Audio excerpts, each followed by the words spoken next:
Good morning, guys. Good afternoon, guys. Good afternoon, my lecturer and friends. Welcome to the Inner Journey podcast. I am Muhammad Imamuddin, and I will be guiding our discussion today of in this course. Our topic is extremely fascinating: Sufism and modern psychology. Our goal today is to prove how ancient Islamic spiritual wisdom can be a powerful solution for the true well-being of the soul. Before we start, Before we start, let me introduce the time members who are ready to share their deep insight. Eva, Adnin, Ani, Intan, and Meisha. Welcome, guys. Welcome. Alright, let's get straight to the foundations. Our discussion the next of the Eva.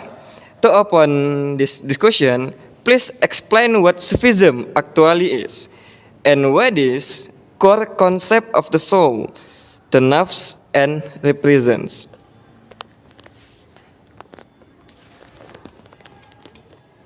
Okay, thank you for the question, Imam. Sufism, simple path, is the spiritual or mystical dimension of Islam. Its focus is how we can achieve a close, personal connection with God through the purification of the heart. The most relevant concept for physiology is the nafs, which is our ego, inner self, or soul. Sufism provides a very detailed map for the soul. There are stages from the lowest nafs al-amara, or the self prone to evil, or best desert, up to the highest nafs al-mutmainnah, or the tranquil soul. So, Sufism already has its own system of diagnosis. Mental suffering is viewed as part of the soul development process toward tranquility. Okay, thanks Eva. She speaks key points of the discussions in the concept soul. Key point: Sufism already has its own system of diagnosis. Mental suffering is viewed a part of the soul's development process towards tranquility. And next of my question to Adnin about the modern psychology perspective. It is very intriguing. So, Sufism has a comprehensive map of the soul. Now, how about Adnin? Does modern psychology view the emotional and psychological issue that Eva just mentioned? What is the main focus of Western therapy? Thank you, Imam. Modern psychotherapy, such as CBT or existential therapy, primarily focuses on addressing unhealthy teenage patterns and the crisis of meaning experienced by teens. Or, for instance, CBT help share cognitions that cause anxiety. Key point: the problem is that modern therapy often lacks the dimension of the hence purpose or spiritual meaning. They they focus on how you function in the world, while Sufism focuses on the ultimate purpose of our existence. This is why modern therapeutic tools can often feel empty of the meaning. Thank you. Okay, thanks Adnin of your opinions and narration of the Adnin points. CBT help change cognition that cause anxiety. How are you anxiety? CBT helps you. And next of integration, mujahadah and CBT.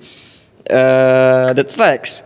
There is a spiritual gap, the next feeling. We need to infuse meaning into therapeutic tools. How about Ani?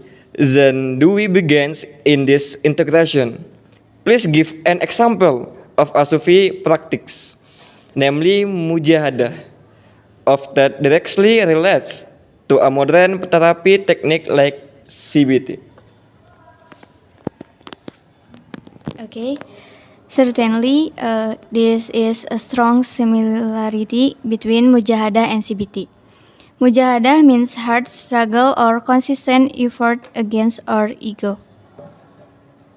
This conscious effort to find negativity is the exam mechanism used in CBT, which is called cognitive restructuring or changing your true patterns. Key point. A Sufi frames this self-correction as a spiritual quest. This religious framework promise a much stronger motivation and resilience for the client. It's not just homework for therapy, but a sacred duty. Thank you. Okay, thanks Ani of your narrations.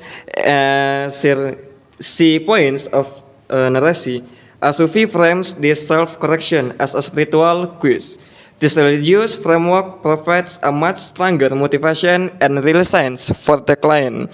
It's not just homework for therapy, but a sacred deity. Next, our integration of two, zikir and mindfulness. Mujahadah provides the spirit for action and change.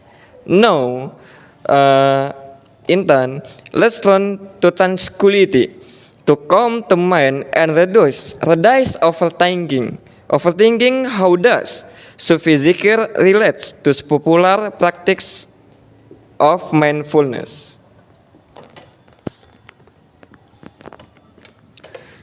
Thank you. The connection between zikir and members of good and mindfulness for awareness is very clear. Mindfulness focus of the present moment without judgment. Zikir does the same, but it has a vertical focus, a spiritual connection. By repeating sacred phrases, the mind become calm. Key points: secular mindfulness helps us relax, but zikir adds love and meaning to good. This can fill the existential emptiness that often remains attached by regular me, the tension technique. Okay, thanks Intan of your narrations. See points, secular mindfulness help us relax, but zikir adds love and meaning zugot. Next, our discussion of the Mesha, the practical relevance. Zikir is a tool that entrance inner peace. We have looked at the concept and the tools. Finally, how about Mesha? Are the practical and tangible benefits of all this integration for someone struggling with mental health today? How can this be applied holistic? Okay, thank you to Imam. This integration offers a holistic roadmap for well-being, meaning we look at the human being as a whole.